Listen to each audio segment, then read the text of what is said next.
You know what I'm seeing a lot of right now? I'm seeing a lot of people give up. I'm seeing a lot of people not be aggressive on the waiver wire. Maybe your team stinks, or maybe you feel great about your roster that you don't think you need to make any more moves. The NFL trade deadline is passed, so you can't even pick up any of those fun, exciting players where the starter might get traded and then they're going to be fantasy relevant. I get it. We're in week 10. It's starting to feel like there's nothing left out there, but that is the wrong mindset because there's diamonds in the rough still on the waiver wire. There's plenty of guys that you need to be stashing on your roster right now that can be the difference in the fantasy football playoffs down the stretch when you need them the most. We see this every single year in fantasy football. These guys that no one knows about or never thought would have an impact down the stretch are the reason why you win your league. It literally happens every single season, and a lot of people just seem like they don't care this year. A lot of people are like, that's it. But that is far from the case.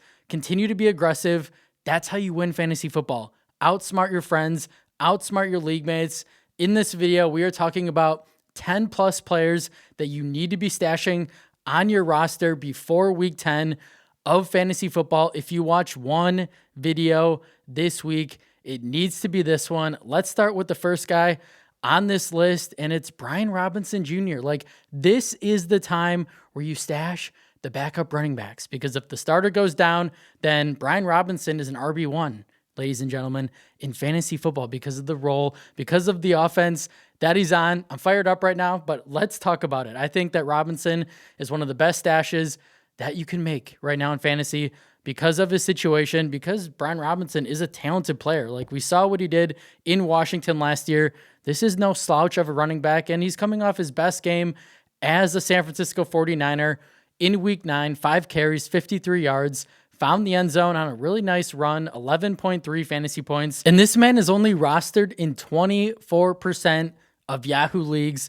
That needs to change. That needs to change. Obviously, Robinson doesn't have any standalone value. He's probably not going to have a game like this again this season. That's not the reason why you're adding him. The reason why you're adding him is because one of the best players in the world right now in Christian McCaffrey is starting ahead of him. And let's be a realist here. CMC has shown us time and time again that he gets injured. Not saying he's going to get hurt this year, but he's shown us that he gets injured often. And while he's had a healthy season so far, he looks phenomenal. He looks great. Obviously, we're not wishing an injury. I hope that it continues, but he's currently leading the NFL in rush attempts and is on track for one of the biggest workloads of his career. This man is not 22 anymore. He's 29 years old, coming off a really bad injury-riddled season last year. Like, this is just being smart. Like, Christian McCaffrey's phenomenal. He's great, but everyone gets hurt, and it could very well happen to CMC. Again, not wishing an injury on him, but it's better to be prepared than surprised. And if Christian McCaffrey goes down, Brian Robinson Jr. is going to be the reason why you're hoisting the trophy above your head in the beginning of January or end of December, right? Depending on how your league is formatted. But these are the guys you want in your roster. And maybe this seems obvious to some people. Like, of course, add Christian McCaffrey's backup. But again, he's only rostered in 24% of Yahoo leagues. So a lot of people don't really think CMC is going to get hurt. And maybe he doesn't. But if he does, you have an RB1 on your hands. So get him on your team. Stash him away just in case. All right, moving on to our next guy, Jayden Reed, Packers receiver who hasn't played since week 2, suffered that broken collarbone. He had a Jones fracture in his left foot.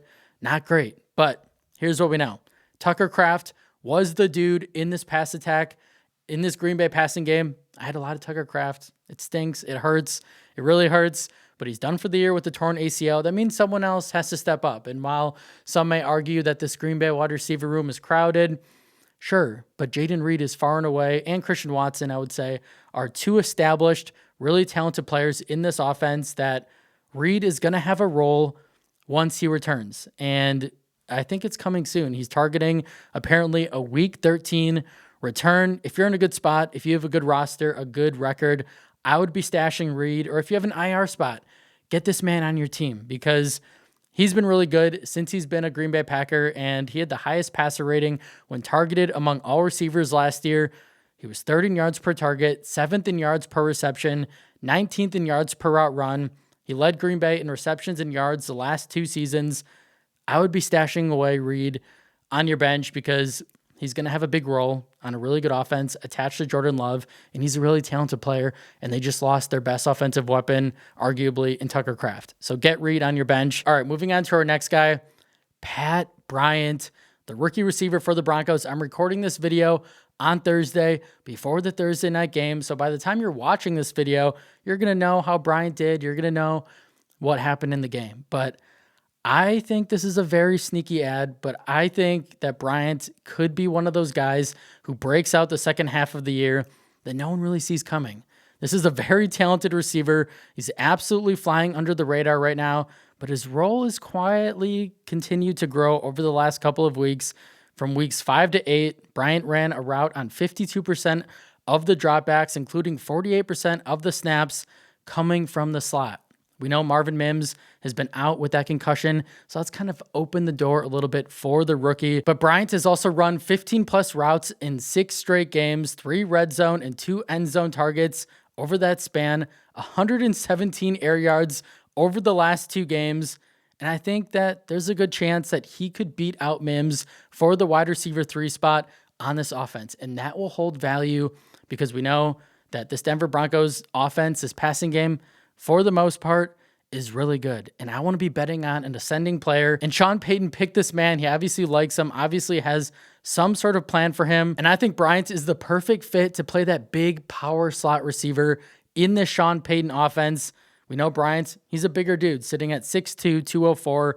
He also happens to be a really good aggressive blocker, which I'm sure Sean Payton just loves that. That's going to get Bryant on the field more often. It's going to earn him more playing time. Again, this is obviously a really young player who's starting to see his role increase, who's impressed in his limited opportunities. He kind of reminds me of George Pickens in a way. He's that deep threat. He's strong at the catch point. He's an underrated route runner, and he could be unleashed the second half of the year. If he jumps Marvin Mims on the depth chart, which I do think is very possible, I don't think it's that hard to do, he could be a diamond in the rough that you can get on your team for free right now and just wait for the breakout to happen because I think there's a good shot that it does. All right, moving on to our next guy, Alec Pierce. What are they feeding these players in Indianapolis? Because they are just all balling out. Daniel Jones resurrected his career. Like, he looked like he was dead in the water. He looked like his career was over.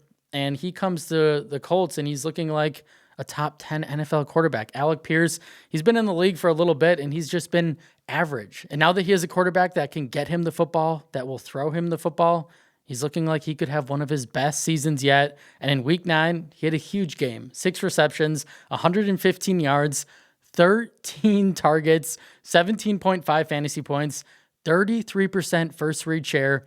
He's seen double-digit targets in 2 out of his last 3 games, along with an 86% route participation on the year.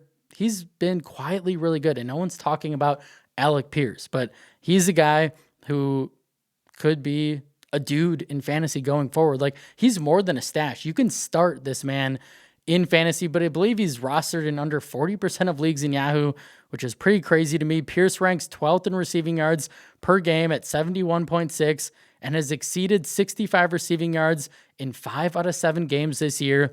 And over his last 3 weeks, he's been cooking, quietly cooking, as he ranks 2nd in receiving yards at 282, 8th among all receivers in targets at 27, and leads the NFL in air yards over that span. He's also 2nd in the NFL in yards per route run against single high, which is right behind a guy named Puka Nacua.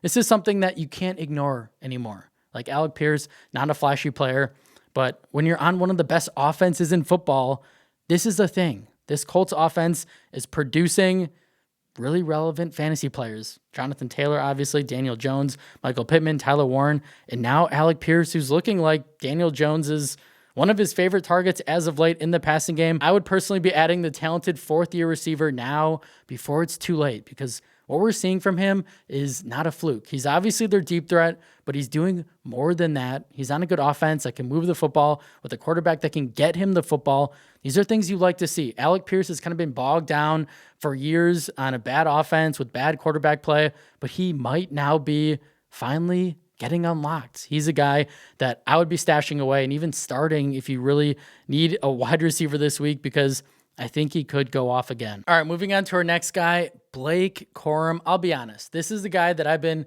talking about for weeks in these videos, kind of pushing that he could be the guy in LA, and obviously that's not the case. Like, let's start off by saying the reality of the situation. Will Corum ever overtake Kyren Williams in this backfield? No. But can he continue to slowly eat into Kyren's workload as the season goes on? Absolutely. And in week 9, Corum, 13 carries, 58 yards, 4.5 yards per carry, including an impressive 21-yard run. Like, when you just watch him run, when you pull up the tape, the highlights, he is a really good running back. He's a really good player.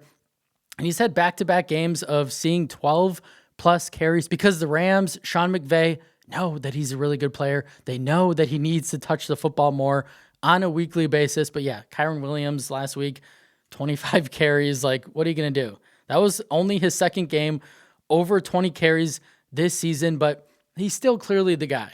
Now, what I will say, what I did think was interesting from last week that kind of went under the radar was Corum and Williams were rotating series. Rotating. They literally were. You won't be able to tell in the snap percentage because it just happened that when Williams was on the field, the drives were much longer than when Corum was on the field. Not every time, but a lot of the time. I don't think that's because Corum was on the field. You know, a lot of people are going to say, well, Kyren's better, that's why the drives were longer. No. What we saw was a running back rotation, and that's something that we really haven't seen the previous weeks. I'm interested to see what happens. Is this going to continue? Maybe. Either way, this is a huge step in the right direction for Blake, who absolutely deserves more work, and he's been playing really well when given the opportunities.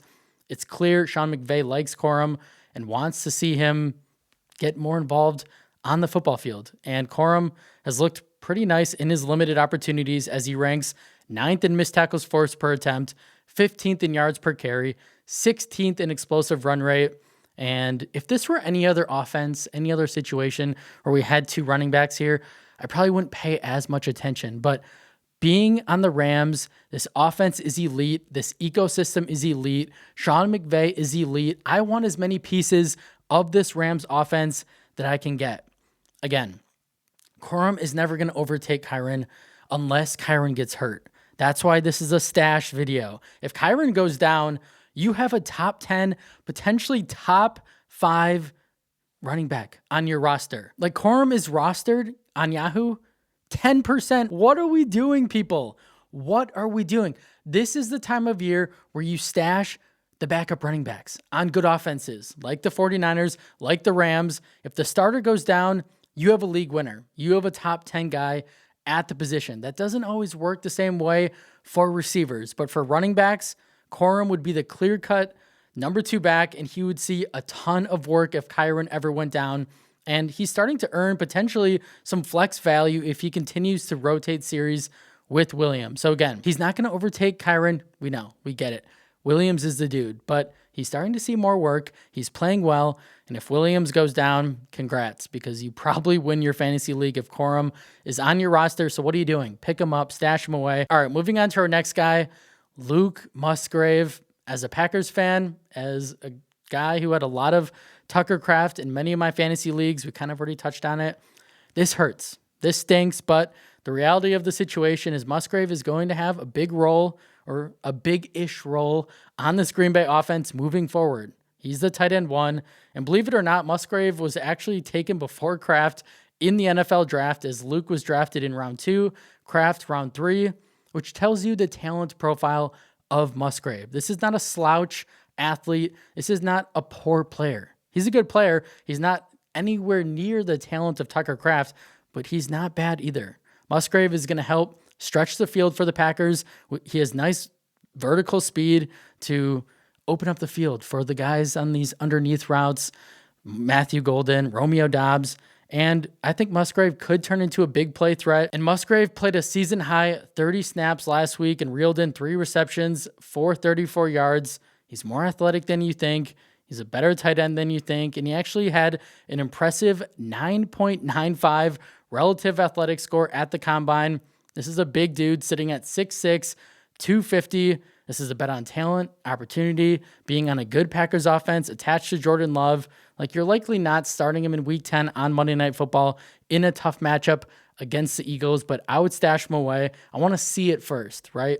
He's a guy who could be very fantasy relevant, especially because the tight end position doesn't have a lot of good players. All right, moving on to our next guy, Tez Johnson, the Bucs rookie receiver. This is another guy only rostered in 35% of Yahoo leagues, which is shocking to me, considering he's going to be the number 2 target in this passing game behind Emeka Ibuka, because Chris Godwin, who knows when he's returning? Mike Evans, who knows when he's returning? Like, both of those guys could be out for the fantasy season. They could be done. So I want pieces of this Bucs offense that I still think is one of the best offenses in football. Bucky Irving probably out another week. Like, I think Tez is a must-add player. He's already shown what he's capable of, his explosiveness, his big playmaking ability. We didn't really see it in week 8, but he had a nice game. 5 receptions, 43 yards, 6 targets, 9.3 fantasy points. That's not the takeaway, though. He had a 96% route participation. He's going to be on the field a ton for the Bucs and has scored double-digit fantasy points in 3 out of his last 4 games. He's had some really impressive touchdowns. Like, he's a highlight reel. He's a touchdown machine. He's a big play waiting to happen. And he's also had 2 touchdowns over his last 4 games. This is another situation where you're betting on a talented player, on a good Tampa Bay offense. And this is a guy, like we just said, he's going to have a massive role. So if you need a receiver or you need a high upside stash, look no further than Tez Johnson. All right, moving on to our next guy, Devin Singletary. What year is it? Like, Singletary, I just feel like every single year at some point becomes fantasy relevant, and here we are. Tyrone Tracy did not look good last week. Singletary looked like the better player, and of course, everyone spent all their fab and their top waiver priority to get Tracy, and now it's looking like Singletary is going to be the RB1. We obviously don't know. It could be a messy backfield going forward, but Singletary, as of right now, looks like the better player. Last week, 8 carries for 43 yards, 5.4 yards per carry, 7.1 fantasy points, 55% of the snaps, and 47% of the rush attempts, compared to Tracy, who had 5 rush attempts for 18 yards and saw 45% of the snaps. Singletary was also the guy in the red zone, as he played all 7 snaps in the red zone on 3 different drives, which could mean that he is the red zone back. You want that role. Obviously, if Singletary is going to rack up touchdowns and you want him on your fantasy team, obviously Devin is not an elite player. He's not a bad player. He's not a great player. He's an average player that if he sees a lot of work on this Giants offense, then with all the injuries and all the craziness that's happened in fantasy, you want him on your team. Obviously, he's not going to put up Cam Scatterbo type of numbers, but I think that Singletary could be very useful for fantasy down the stretch. So I would consider stashing him away on your bench and kind of seeing how this backfield shakes out in New York. All right, moving on to our next guy, Parker Washington. Everyone was all excited about the breakout. You know, Washington was going to be the guy, and then Jacoby Myers gets traded to Jacksonville, and everyone kind of is like, all right, never mind. Not so fast. I'll say this. Brian Thomas probably not going to play this week. And Liam Cohen recently came out in an interview and said that Washington is going to hold the slot role for now because it's too complicated for Jacoby to learn on a short week. Maybe Washington keeps that role. We don't really know.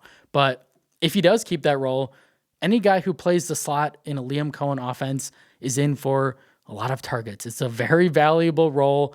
We saw it with Cooper Kupp. He did it under Liam Cohen, Chris Godwin. Obviously, Washington isn't the caliber of those 2 guys, but the slot on a Liam Cohen offense is a position that you want to play. And Parker benefited from just that in week 8, coming off a really nice game, 8 receptions, 90 yards, 9 targets, 17 fantasy points, 26.4% target share. Washington is essentially playing the role that Travis Hunter was going to play before he got hurt.